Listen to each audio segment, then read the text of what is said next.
Liam Lawson, a name that not long ago had F1 fans buzzing with hype. He stepped in as a reserve driver in 2023 and held his own against some of the most experienced drivers in the midfield. This left many saying, give this man a full-time F1 seat. Fast forward to 2025 and he gets a huge opportunity to partner with Red Bull Racing and Max Verstappen. You'd think fans would be celebrating, right? Wrong. The internet has turned brutal. Reddit hates him. On X, people are calling for his head, and even on TikTok, a video that once celebrated him and used a song to talk about his amazing characteristics is now being used to mock him. How did Lawson go from being one of the most beloved junior drivers to now one of the most hated people on the grid? Some say it's because of how he carries himself. Others say it's because he's not performing. And a whole lot of fans think it should be Yuki Tsunoda in that seat. In this video, we're diving deep into the hate train and working out where it all started, why it's happening now, and if it's even fair. Let's start at the beginning.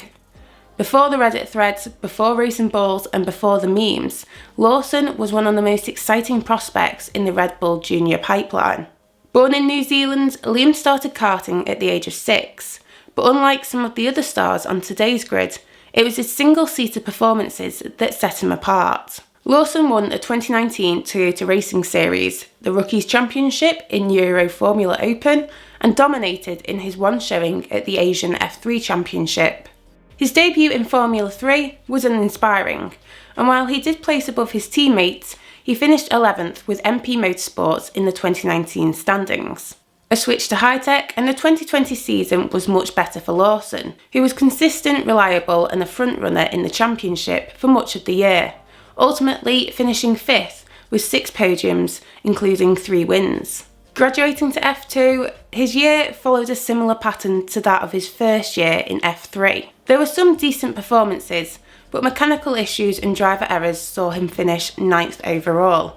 This was 3 places behind his teammate Yuri Vips. But during this time he also competed in DTM, where he really came into his own and dominated much of the championship. His season finished on a sour note, when he was denied the chance to win the DTM title after becoming an innocent victim to an opening lap collision, triggered by his championship rival. But nevertheless, coming into the new year, Lawson said he was feeling much more comfortable in F2, and a new partnership with Carlin proved prosperous. Lawson was a confident driver, taking 4 victories, 6 podiums, and even successfully directing the strategy in the Red Bull Ring Round. Then in 2023 came his big break. AlphaTauri called him up as a reserve driver after Daniel Ricciardo broke his hand. Lawson stepped in with little prep and finished P13 in Zandvoort, then scored points in Singapore. Come Singapore 2024, Ricciardo had been dropped by the now rebranded Racing Bulls, and Lawson was drafted in to replace him for the remaining 6 rounds of the season. Now, right from the bat, it was Lawson versus Tsunoda, and one person lapping it all up was Christian Horner, who praised Lawson for his 9th place finish in the US Grand Prix, but also congratulated him on having a spat with Fernando Alonso.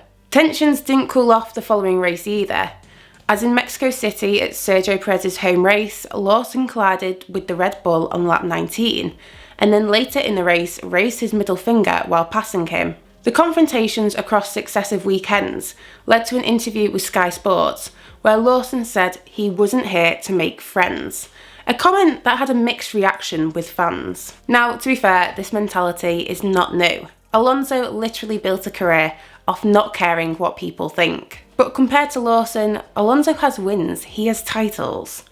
That said, on the other hand, if there's a Red Bull seat up for grabs and it's a full-time seat on the grid, you're going to do whatever it takes to get it, so the elbows were well and truly out. Now, during the latest winter break, Perez and Red Bull mutually agreed to terminate his extended contract, ending a 4-year partnership. Less than 24 hours later, Lawson was chosen over Tsunoda to be promoted from Red Bull's junior team, RB, to replace Perez. Some fans were hyped by this decision, believing that Checo had well and truly had his day, and this was Red Bull truly investing in their youth. But a lot of others, not so happy. The backlash was instant. people started asking why Red Bull would skip over a proven driver like Tsunoda, and the hate against Lawson really started to pick up. Now, was it fair to drag Lawson's name through the mud? No. A driver is never going to turn down a seat in a Formula One team, especially not at a leading constructor like Red Bull. But this is Formula One, with one of the most toxic fan bases in motorsport, and logic doesn't always win. The Checo situation put Lawson in an impossible position. If he got the seat, he was undeserving, but if he didn't get the seat, he'd failed his audition. But either way, the pressure was on for Lawson to perform in 2025. So, the hype, the hate, the drama, it all boils down to this: what Lawson does on track. Let's start with Melbourne. It was a bit of a disaster. Lawson struggled in qualifying, going out in Q1 and placing 18th. Meanwhile, Verstappen qualified 3rd, Tsunoda 5th and Hadjar 11th. Come the race, Lawson crashed out on lap 47, while Verstappen finished 2nd. Shanghai was even worse, with Lawson qualifying last for both the sprint and the main race. He finished in 14th in the sprint race and 12th in the main race, meaning after 2 Grand Prix he'd scored 0 points. Now, it's early in the season and Lawson has an unlikely ally in the form of his own teammate, who agrees that the RB21 is difficult to drive and often not fast enough. This is also Lawson's first full-time drive, and jumping into that seemingly cursed seat was never going to be easy. But when you're an F1 driver for Red Bull, fans expect points, podiums and wins. And if you're not getting any of those 3, well, it's not going to be pretty. In fans' eyes, Yuki has been grinding since 2021. He's stuck with the AlphaTauri through the chaos, through the bad cars, the driver swaps and the rebrand. He's grown, he's matured. He's also not just quick, he's likeable. He's funny, emotional and honest, and this makes fans feel betrayed. Then add in the out-qualifying and out-racing Lawson, and the now resurfaced "I'm not here to make friends" quote, and suddenly Lawson starts to look like the villain in Tsunoda's underdog story, whether he intends to be or not. And right now it's starting to feel like this isn't even about driving anymore, it's about a narrative. And for fans, Lawson has been handed something that Yuki earned. But replacing Lawson with Tsunoda isn't the solution.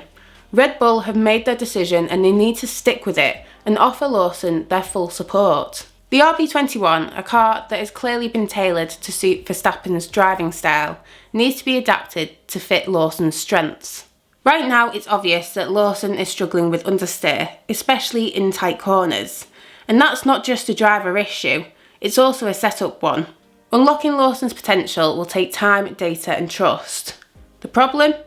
Time is the one thing Red Bull never seems to have.